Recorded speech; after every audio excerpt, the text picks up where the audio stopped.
The evolution of drifting. Today, drifting is a global phenomenon. Drifting leagues, viral YouTube videos, Hollywood movies. But this wasn't born in some corporate boardroom. It was born in rebellion, on the narrow, winding mountain roads of Japan. This is the story of how drifting started and how it took over the world.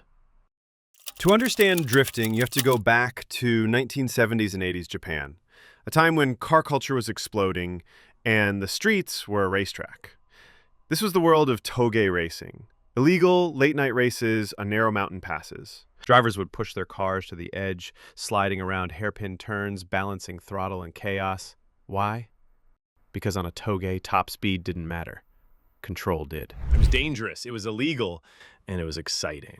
In the heart of this scene was a man named Keiichi Tsuchiya, a young driver obsessed with control, with pushing the limits of grip and style. His favorite car? The lightweight, underpowered Toyota AE86 Turismo, which would later become a cult classic and a drifting icon. Tsuchiya didn't just drift for fun. He brought it to the racetrack. He started using drifting techniques in official races, and it worked. He won. He scared the establishment, and he recorded it all on video.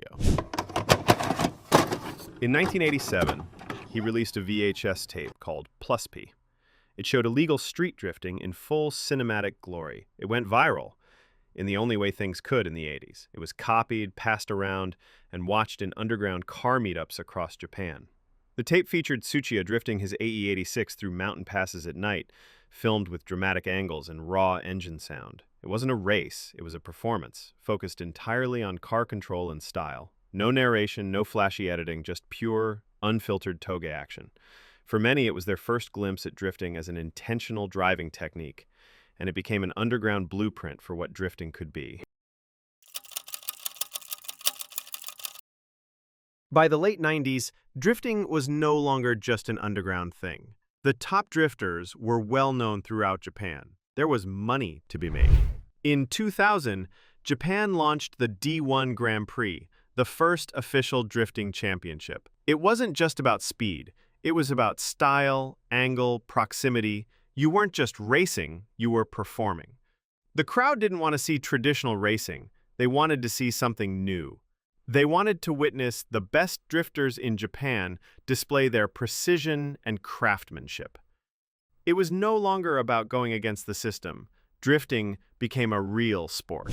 But drifting also made it to other forms of media.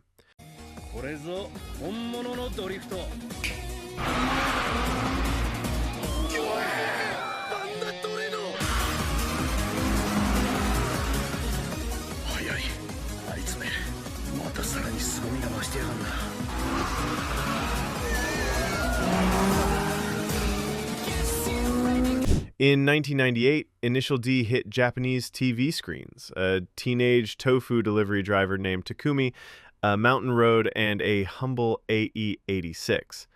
It wasn't about flashy cars. It was about rhythm, timing, and soul. Each drift was treated like an action scene from a movie. Every corner was exciting. Initial D turned drifting into something more than driving. It became a cultural thing. And then came the arcades.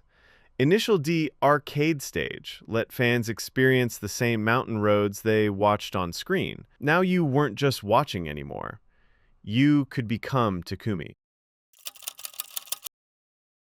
Now, if we are going to talk about video games that influence drift culture, we can't forget about Need for Speed. The fact that you are watching this video probably means that you've at least played Need for Speed at some point. It might have even been the thing that got you into cars. For many of us, Need for Speed holds a special place in our heart. One entry that stands out on the topic of drifting is Need for Speed Underground. It was the first entry that leaned heavily into drifting and drifting culture. Need for Speed Underground didn't just let you race, it let you express through custom body kits, neon underglow, vinyl wraps, and booming soundtracks. And when it came to drifting, it wasn't just a side mechanic. It was a full-blown game mode. You'd slide through parking garages and tight mountain circuits, chaining corners, building score multipliers, trying to hold your line without smashing into the barrier. It felt raw. It felt fast. And even if you didn't understand the physics, You felt like you could actually drift. For a lot of us, this was the introduction to drifting.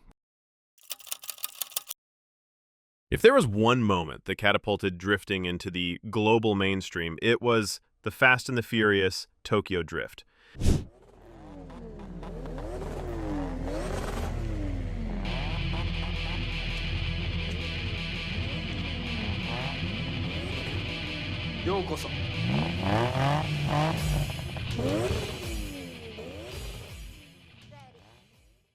The Fast and the Furious Tokyo Drift was a one-of-a-kind movie, something we had never seen before, with movie sets both in America and Japan.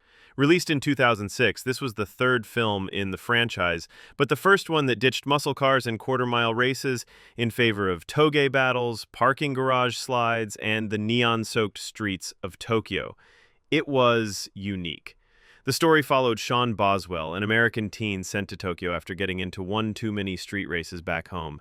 After arriving in Japan, he gets pulled into the underground drift scene, a world of honor, rivalries, and of course, drifting. The movie introduced terms like Drift King and toge into pop culture. It showed everyday moviegoers the style behind the smoke, the skill behind the slide, and the subculture that had been building in Japan for decades. At the heart of it all was DK, also known as the Drift King, a cold, confident driver who ruled the Tokyo underground. But DK wasn't just a made-up villain. He was modeled after a real legend. His character was directly inspired by Keiichi Tsuchiya, yes, the same Keiichi we talked about earlier. Tsuchiya even personally choreographed the stunts in the film. He made sure the slides in Tokyo Drift weren't just flashy, they were authentic, rooted in real technique, real cars, and real respect for the culture he helped create. The movie ends with an all-or-nothing showdown, a high-stakes drift race down a mountain pass where everything's on the line: respect, redemption, and the right to be called Drift King. But here's the twist. Sean isn't driving a Japanese car, he's in a 1967 Ford Mustang Fastback. It wasn't by choice. After his car is destroyed, the only car he has access to is his father's old Mustang. But he and Han's crew make it work by swapping in the engine from a wrecked Nissan Silvia S15, a Japanese heart inside American steel. It's symbolic. Sean blending his own roots with the culture he's come to respect, a fusion of East and West, muscle and finesse. No crowds, no shortcuts, just two drivers, one narrow toge road, and a whole lot of tire smoke. It was the perfect finale, a return to the roots of drifting, and a reminder that in this world, style and control matter more than raw speed. Now, fast forward to today, drifting is bigger than it ever was. What started on Japan's mountain roads is now a full-fledged motorsport, with pro-level championships on every continent.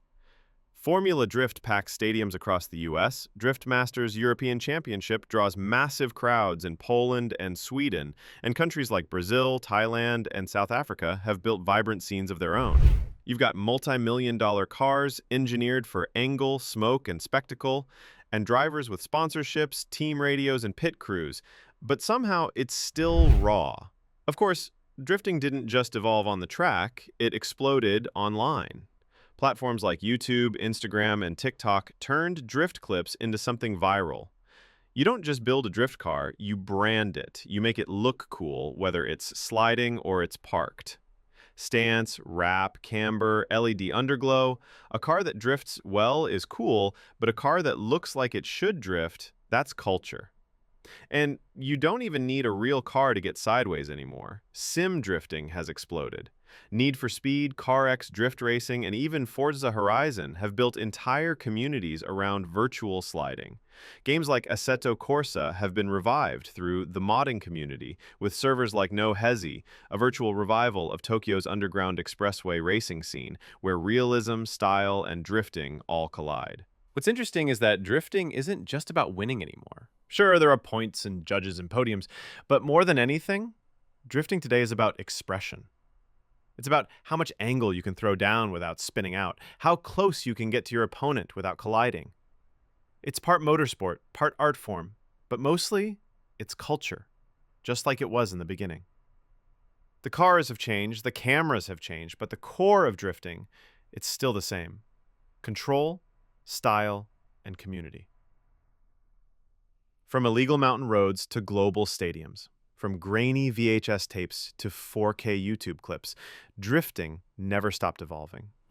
If you enjoyed this video, please consider liking it, and if you want to see more, please subscribe to the channel.